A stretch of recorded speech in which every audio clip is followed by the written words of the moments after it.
ओम गणेशाय नमः। आप सभी को गणेश चतुर्थी की हार्दिक शुभकामनाएं। गणेश कवच के फायदे निम्नलिखित हैं। गणेश जी को प्रथम पूज्य माना गया है, अतः किसी भी प्रकार के पूजन, व्रत तथा अनुष्ठान के आरंभ में गणेश जी का पूजन करना अनिवार्य है। वैसे तो इस कवच का पाठ प्रतिदिन करना चाहिए, लेकिन यदि आप प्रतिदिन इस कवच का पाठ करने में असमर्थ हैं तो बुधवार के दिन इसका पाठ अवश्य करें।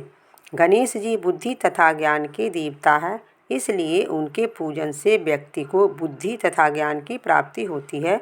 गणेश जी के पूजन से ऋण से मुक्ति मिलती है। इस कवच को भोजपत्र पर लिखकर जो बुद्धिमान साधक अपने कंठ पर धारण करता है, उसको यक्ष, राक्षस तथा पिशाच आदि का कभी भय नहीं होगा। तथा इस कवच को जो कोई साधक तीनों संध्याओं में पढ़ता है, उसका शरीर वज्रवत कठोर हो जाता है। जो साधक यात्रा काल में इस कवच को पढ़े तो सभी कार्य निर्विघ्न सफल हो जाते हैं। युद्ध काल में इस कवच का पाठ करने से विजय की प्राप्ति होती है। इस कवच का 7 बार 21 दिन तक जाप करने से मारण, उच्चाटन, आकर्षण, स्तंभन, मोहन आदि सिद्धियां का फल साधक को प्राप्त होता है। जो कोई व्यक्ति जेल में इस कवच को 21 दिनों तक हर रोज 21 बार पढ़ता है, वह जेल के बंधन से छूट जाता है। यदि कोई साधक राजा के दर्शन के समय इस कवच को 3 बार पढ़े तो राजा और सभी बस में हो जाते हैं। यह गणेश कवच कश्यप ने मृदल को बताया था। मृदल ने महर्षि मांडव्य को बताया था। कृपावश मैंने सर्व सिद्धि देने वाले कवच को बताया है। यह कवच पापी को नहीं देना चाहिए, श्रद्धावान को ही बताएं। इस कवच के साधक से राक्षस, असुर, बेताल, दैत्य, दानव से उत्पन्न सभी प्रकार की बाधा भाग जाती है। बोलो गणपति महाराज की जय। भाद्र शुक्ल गणेश चतुर्थी व्रत कथा। एक बार नैमिषारण्य तीर्थ में सौनकादि 88,000 ऋषियों ने शास्त्र के ज्ञाता सूत जी से पूछा कि हे सूत जी, सभी कार्यों की उपद्रव रहित समाप्ति किस तरह से हो? धन को कमाने में कैसे सफलता मिल सकती है? और मनुष्यों की पुत्र, सौभाग्य एवं धन संपत्ति की बढ़ोतरी किस प्रकार हो सकती है? पति पत्नी में क्लेश भाव से बचाव, भाई भाई में आपस में लड़ाई झगड़ा तथा उदासीनता से कैसे छुटकारा मिल सकता है?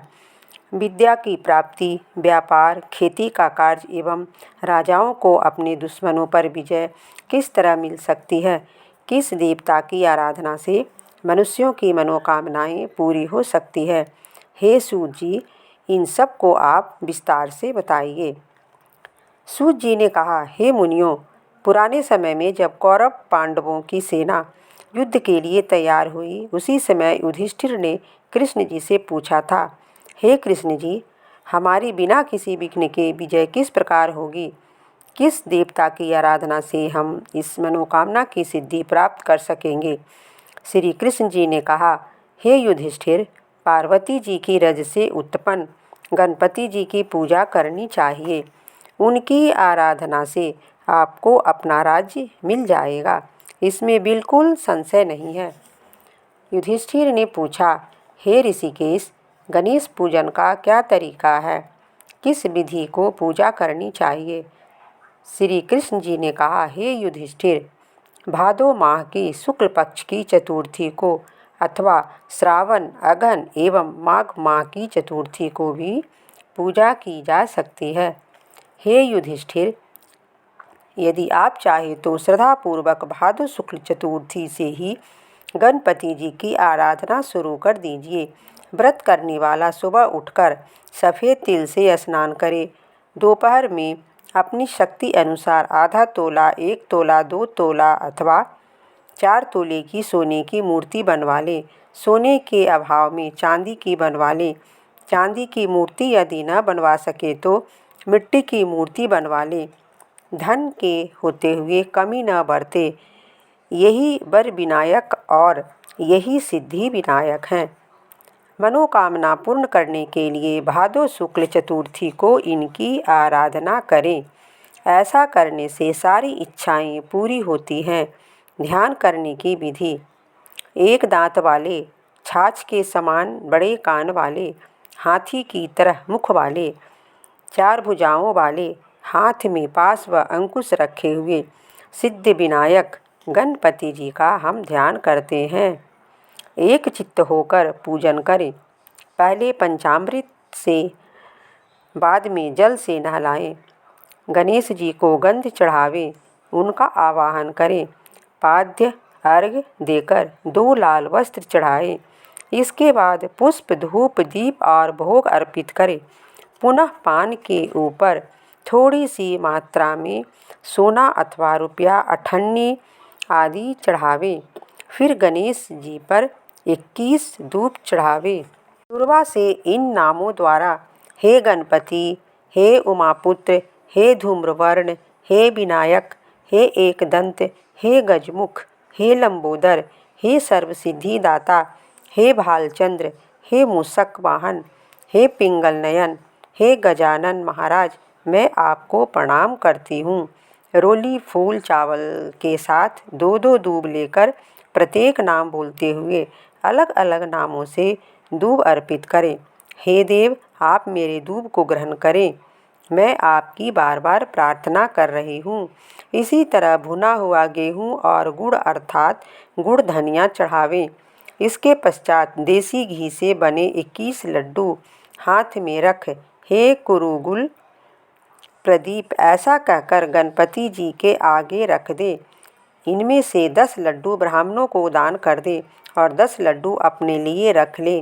शेष लड्डू को गणेश जी के भोग हेतु पड़ा रहने दे। सुवर्ण मूर्ति को ब्राह्मण को दान कर दे। सारे कार्य करने के बाद अपने इष्ट देवता की आराधना करें। तदंतर ब्राह्मण को भोजन कराकर स्वयं भोजन करें। मूंगफली, वनस्पति आदि का तेल प्रयोग न करें। नीचे का वस्त्र एवं ऊपर के वस्त्र सहित गणपति की मूर्ति को समस्त कष्ट निवारण हेतु विद्वान ब्राह्मणों को दान कर दें। हे युधिष्ठिर, इस विधि से गणपति जी की पूजा करने से आप सब पांडवों की जीत होगी, यह निसंशय है। गुरु से दीक्षा ग्रहण करते वक्त वैष्णव आदि शुरू में गणेश पूजन करते हैं। इनकी पूजा करने से विष्णु, शिव, सूर्य, पार्वती, दुर्गा आदि विशिष्ट देवों की भी आराधना हो जाती है। इनकी आराधना से चंडिका आदि सभी प्रसन्न होते हैं। हे मुनियों, सिद्धि विनायक गणेश जी की पूजा से एवं उनकी कृपावश मनुष्यों के समस्त कार्य पूर्ण होते हैं। भाद्र शुक्ल गणेश चतुर्थी की आराधना शिवलोक में हुई है। इस दिन स्नान, दान, व्रत, पूजन आदि करने से गणपति जी की कृपा से शताधिक फल होता है। हे युधिष्ठिर, इस दिन चंद्रमा के दर्शन नहीं करने चाहिए, अतः दोपहर में ही पूजा कर लेनी चाहिए। सिंह राशि की संक्रांति में तथा शुक्ल पक्ष की चौथ को चंद्रमा के दर्शन करने से चोरी, हत्या, व्यभिचार आदि का पाप लगता है। इसलिए इस दिन चंद्र दर्शन निषेध है। यदि भूल से चंद्रमा दिख जाए तो ऐसा करें। सिंह ने प्रसेनजित को मार डाला और जाम्बान ने शेर को मृत्युलोक भेज दिया। हे बेटा, अब रो नहीं, तुम्हारी सम्यक मणि यह है। अगर आपको मेरी कथा पसंद आई है तो कृपया आप मेरे चैनल भक्ति वाइट्स को लाइक, शेयर और सब्सक्राइब करना ना भूलें। साथ में कमेंट बॉक्स में कमेंट जरूर करें। गणपति बप्पा मोरया, मंगल मूर्ति मोरया।